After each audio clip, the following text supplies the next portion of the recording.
government will be women. 24-year-old Noor Titi Han is an aspiring young leader.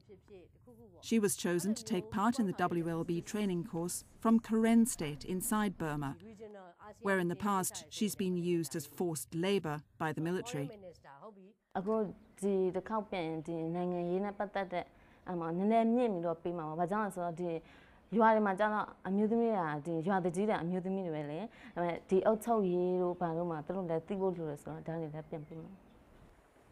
Kinyor Paw is also among this new generation of leaders. She works for the Karen Women's Organisation, a WLB member which runs a school for young ethnic Karen women human rights defenders near a remote refugee camp on the Thai-Burma border. 27-year-old Kinyor Paw's family fled Burmese army attacks for the relative safety of the camp some 15 years ago. But while the rest of her family moved to Canada, where they were granted asylum, she chose to stay behind. Because already a lot of educated people left. And if nobody left behind to help these people, who is going to help them? And that's made me to decide to stay. Even though my family go, I wanted to stay behind and continue to support these people and continue to fight for what I believe is right. Continue to fight for democracy, human rights, to continue to fight for my ethnic right. Many of the women Kinyor Paw helps are unaware of these rights and have suffered horrific abuses at the hands of the military. Women like Paw Mu, who walked through the jungle for a month after fleeing repeated attacks at a makeshift camp for internally displaced people inside Burma.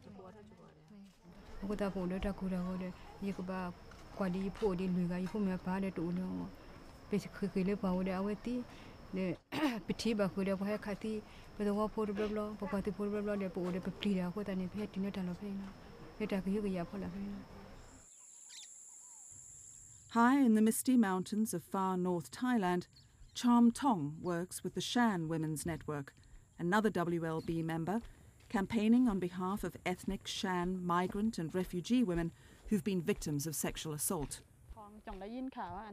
She was just 21 when she stood nervously before a meeting of the UN Human Rights Commission to present her shocking report documenting the systematic use of rape as a weapon of war against hundreds of ethnic women, an abuse the military continues to use to terrorize communities.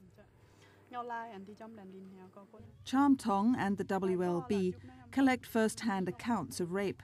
They counsel the victims and bring this atrocity to the world's attention. She encouraged this woman, who was raped by 2 soldiers in 2003, to tell her story.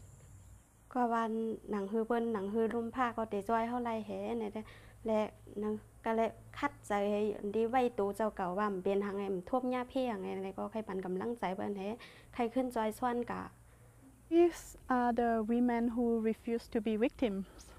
They are actually the human rights defenders who stand up and speak and refuse to be victims.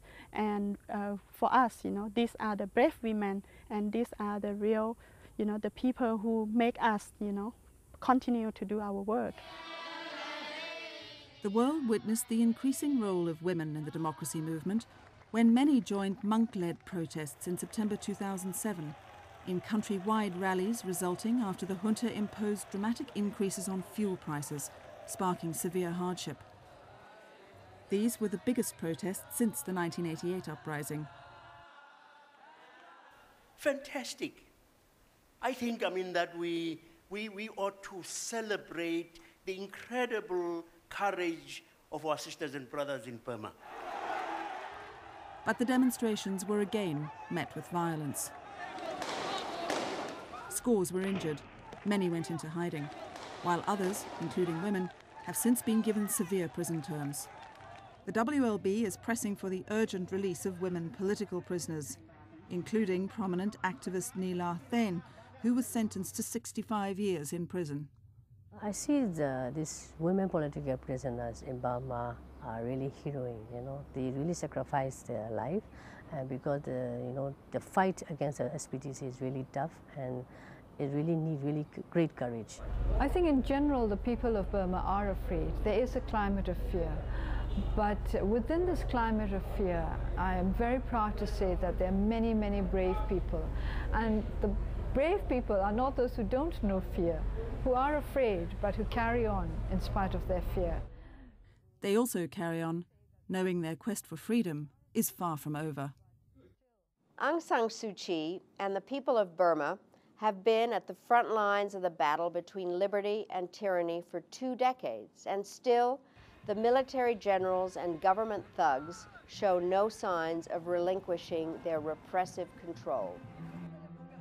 But thanks to the many people who risked their lives to stand up to the junta, to speak out and to campaign for human rights despite immense personal risk, the struggle for peaceful democratic change in their homeland continues. It is our responsibility and our privilege to stand with them.